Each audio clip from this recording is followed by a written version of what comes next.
Assalamualaikum warahmatullahi wabarakatuh. Welcome back to my channel Nanian. Pada video kali ini akan sedikit berbeda dari video sebelumnya, dimana kali ini saya akan memberikan tips kepada kalian bagaimana cara menjadi siswa yang aktif di dalam kelas. Untuk itu langsung saja subscribe channel ini, like, komen, dan share ke teman-teman kalian agar tidak ketinggalan informasi yang menarik dan penting lainnya. Menjadi siswa yang aktif dalam kegiatan pembelajaran bukanlah sesuatu yang sulit untuk dilakukan. Karena pada hakikatnya, untuk menjadi sosok yang terbilang aktif dalam kelas butuh tahapan dan proses. Analoginya mudah saja. Burung yang begitu lincah terbang, dulunya hanya burung kecil yang pada awalnya takut untuk terbang. Sehingga bisa diasumsikan bahwa segala sesuatu yang hendak dicapai butuh waktu dan proses. Apalagi ada sebuah ungkapan yang menyatakan bahwa hasil yang diperoleh akan berbanding lurus dengan usaha yang telah dilakukan. Maka jangan khawatir selama kalian mau berusaha. Hal yang paling pertama dan mendasar kita lakukan adalah perbanyak membaca. Untuk menjadi siswa yang aktif, kritis, analitis, dan visioner membutuhkan keluasan wawasan. Agar bisa memiliki wawasan yang luas, maka yang harus dilakukan adalah dengan banyak membaca. Membaca akan membuka cakrawala pengetahuan akan banyak hal. Logikanya sangat sederhana. Bagaimana mungkin seorang siswa bisa memberikan tanggapan, saran, sanggahan, gagasan jika siswa tersebut tidak memiliki pemahaman atau ilmu tentang topik yang dibahas dalam pembelajaran? Sehingga untuk bisa lantang dalam bersuara, maka Anda pertama-tama harus memiliki wawasan yang luas. Maka dari itu, usahakan jika ada waktu luang, Anda bisa pergi ke perpustakaan untuk membaca buku yang terkait dengan pembelajaran Anda. Membaca juga tidak mesti lama, namun yang dibutuhkan adalah konsistensi. Yang kedua, bergaul dengan teman yang cerdas di dalam kelas. Ada sebuah ungkapan yang menyatakan bahwa jika seseorang berteman dengan seorang pandai besi, maka jika tidak terkena percikan apinya, bisa jadi akan tersengat oleh bau lelehan besinya. Jika seorang berteman dengan penjual parfum, jika tidak dikasih parfum, minimal dia akan terkena percikan aroma harum dari penjual tersebut. Apakah makna ungkapan itu?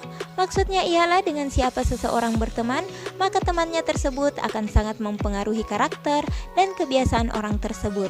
Maka dari itu, jika Anda ingin menjadi siswa yang aktif, pertama-tama Anda harus berusaha berteman dengan orang yang cerdas di kelas Anda. Bisa dipastikan, semangat dan ambisi orang cerdas dalam kelas Anda akan menular kepada Anda.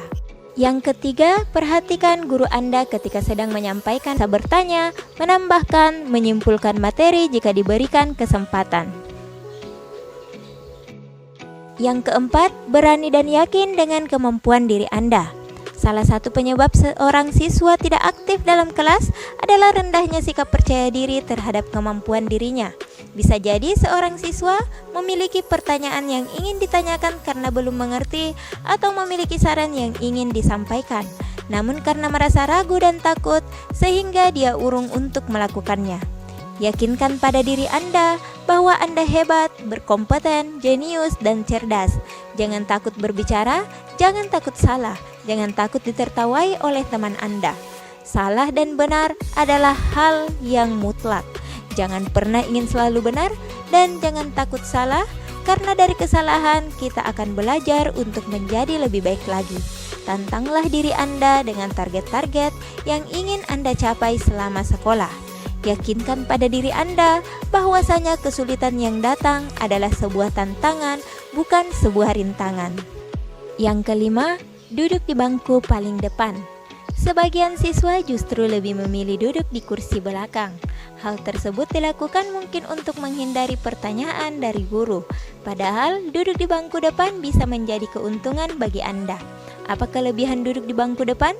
Dengan duduk di bangku depan, Anda bisa lebih jelas mendengarkan penjelasan guru Anda, lebih fokus karena tatap muka langsung dengan guru, lebih jelas melihat apa yang ditulis di papan tulis, serta memiliki peluang untuk bertanya, menyimpulkan materi yang dipelajari.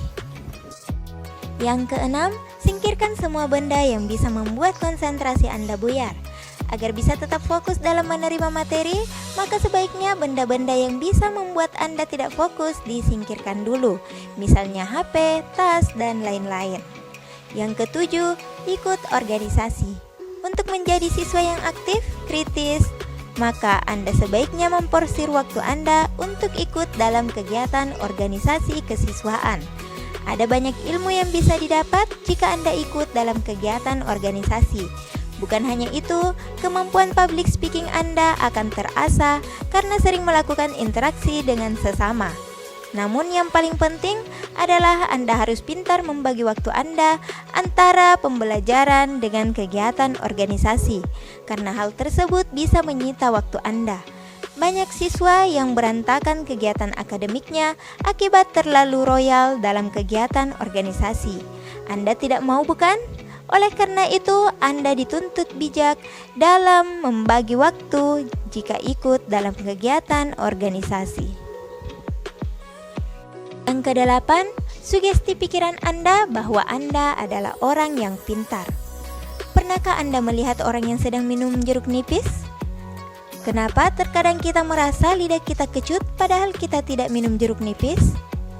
Hal tersebut karena kita telah mensugesti diri kita tentang rasa jeruk nipis sehingga sel-sel dalam tubuh bereaksi untuk memunculkan perasaan kecut di lidah. Mensugesti pikiran bahwa Anda pintar, jenius, cepat tanggap, dan cerdas bisa Anda lakukan agar sel-sel dalam tubuh berkonspirasi untuk mewujudkan sugesti tersebut. Dan dalam suatu ungkapan bahwasanya rencana Allah memang senantiasa selalu sesuai dengan prasangka hambanya. Jadi selalu pikirkan bahwasanya Anda memang hebat, pintar, dan lain-lain. Yang kesembilan, pelajari materi yang akan didiskusikan dan diajarkan oleh guru Anda. Agar Anda bisa terlihat cerdas saat kegiatan pembelajaran, maka langkah tepat yang bisa Anda lakukan adalah dengan mencoba mempelajari materi-materi pembelajaran yang akan diajarkan oleh guru Anda. Belajar materi yang akan diajarkan oleh guru Anda membuat Anda berada 2-3 langkah di depan teman terkait penguasaan materi. Saat kegiatan pembelajaran atau diskusi, disitulah kesempatan bagi Anda untuk unjuk gigi memperlihatkan kompetensi dan kapabilitas Anda dengan memberikan masukan, pendapat, maupun komentar. Yang terakhir, belajar dan belajar. Ala bisa karena biasa. Semua butuh proses dan waktu. Pohon yang besar dan kokoh, bukankah dulunya hanya pohon kecil yang rapuh? Jika saat ini Anda masih belum bisa terlalu aktif, bukan berarti selamanya Anda akan seperti itu. Ibaratkan pisau, agar bisa tajam perlu diasah berulang kali. Maka begitu juga dengan diri Anda yang butuh proses belajar yang tak kenal lelah dan tidak mudah merasa puas dengan ilmu yang Anda miliki, sehingga Anda selalu berusaha mengupgrade potensi dan kemampuan Anda. Nah, sedikit tips untuk teman-teman yang berada di bangku SMP atau SMA. Ini khususnya berlaku untuk sekolah yang memiliki satu guru mata pelajaran yang mengajar di beberapa kelas. Pertama, kalian harus punya teman dekat di setiap kelas untuk mencari informasi terkait jadwal mata pelajaran masing-masing kelas. Cek kelas mana saja yang materi pembelajarannya lebih cepat dibanding kelas kita. Contohnya, mata pelajaran matematika misalnya. Ternyata kelas A mempelajari materi tentang limit hari ini, sementara materi itu akan diberikan di kelas kita esok hari. Maka coba meminjam buku catatan teman yang berada di kelas A dan cek apa saja yang harus kita pelajari terkait limit.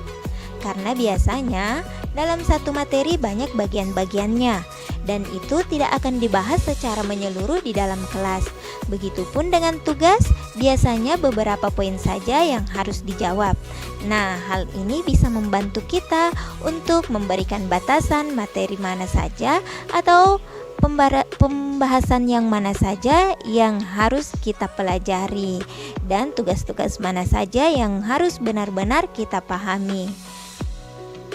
Nah, setelah itu silahkan cari referensi ke perpustakaan atau ke internet untuk mencari materi yang sama di beberapa buku untuk lebih memahami materi tersebut dan mulai mengerjakan setiap tugas-tugas. Jika kalian punya waktu yang lebih, maka usahakan untuk mengerjakan semua tugas yang ada pada pembahasan tersebut. ini akan memudahkan kalian apabila nantinya tugas yang diberikan di kelas A berbeda dengan tugas yang diberikan di kelas kalian.